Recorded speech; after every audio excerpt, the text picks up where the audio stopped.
For thousands of years, the pyramids of Egypt have stood in silent testament to a forgotten age. From the shifting sands of the Giza Plateau, they rise like mountains of stone, defying time itself.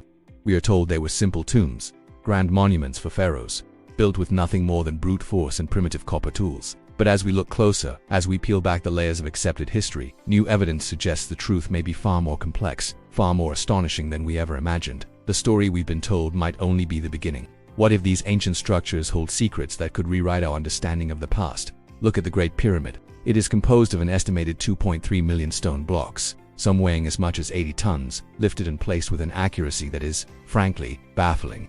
Run your hand along the seams between these colossal stones. In many places, you can't even fit a single sheet of paper between them. The external casing stones, once polished to a mirror-like finish, were cut and fitted with a tolerance of less than 1/50th of an inch. Even with our modern laser cutting technology and heavy machinery, replicating this level of precision on such a massive scale would be a monumental challenge. So how did they do it? How did a civilization supposedly working with soft copper chisels and stone hammers achieve a level of craftsmanship that rivals our own? This isn't just a question of effort, it's a question of technology. The precision is so perfect, it forces us to reconsider the tools, the methods, and the very knowledge they possessed. The mainstream explanation has long been the use of massive ramps, with armies of workers dragging stones up the sides. But this theory is riddled with problems. A single, straight ramp long enough to reach the pyramid's summit would have been over a mile long, containing more material than the pyramid itself. Where did this ramp go? Where is the evidence of its existence? Other theories propose a winding ramp that spiraled around the pyramid, but this would have made it nearly impossible to maneuver and accurately place the massive blocks. More recently, compelling evidence for an internal ramp system has emerged, suggesting they built the ramp inside the structure as they went up. Some researchers even propose radical ideas involving water, suggesting the builders used a series of locks and canals to float the blocks into place. We don't have definitive answers, only tantalizing clues.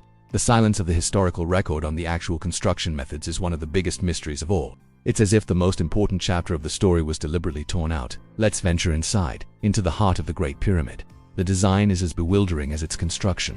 You're not just inside a pile of rocks, you're inside a precisely engineered machine. The entire structure is aligned to true north with an accuracy of within 3/60ths of a degree of feet more precise than the Meridian building at the Greenwich Observatory in London. This alignment is no accident, and it gets deeper. The very proportions of the pyramid seem to encode fundamental mathematical constants. If you take the perimeter of the base and divide it by twice its height, you get a number incredibly close to pi. The ratio of its slant height to half its base length is almost exactly the golden ratio, phi. Were these just coincidences? Or were the builders embedding a universal mathematical language into the stone? Recent studies have even explored its acoustic properties, finding that the king's chamber resonates at a specific frequency, a deep hum that you can feel as much as you can hear. Why build a tomb with such perfect mathematical and acoustic properties? Now, let's look up. From the pyramids to the stars, the three main pyramids at Giza are not randomly placed. Their layout on the ground is a near-perfect mirror of the three stars in Orion's belt. Not only do they match the alignment, but the brightness and size of each pyramid seem to correspond to the brightness of each star.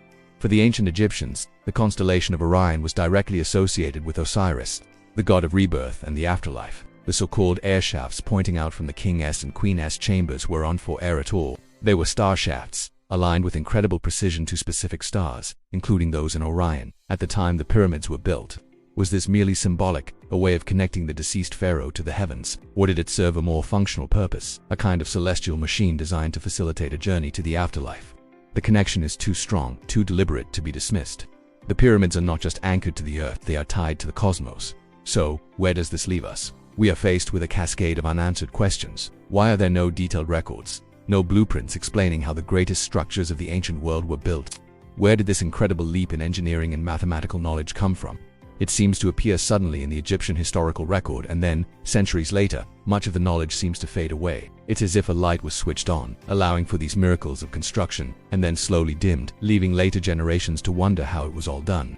We are left with a profound sense of lost knowledge, of a chapter of human history that remains locked away, its key hidden in plain sight within the very stones of the Giza Plateau. As night falls over the desert and the stars emerge, the pyramids take on a new character. They become silent silhouettes against an infinite cosmic backdrop. They have watched civilizations rise and fall, and they have kept their secrets for millennia. The more we study them, the less we seem to know for certain. Perhaps they were more than tombs. Perhaps they were temples of resurrection, repositories of knowledge, or instruments of a purpose we can no longer comprehend. Or perhaps, we are only just beginning to ask the right questions and finally starting to understand the true genius of their creators. The pyramids remain one of humanity's greatest enigmas, a timeless riddle written in stone, waiting for us to solve it. Thanks for watching.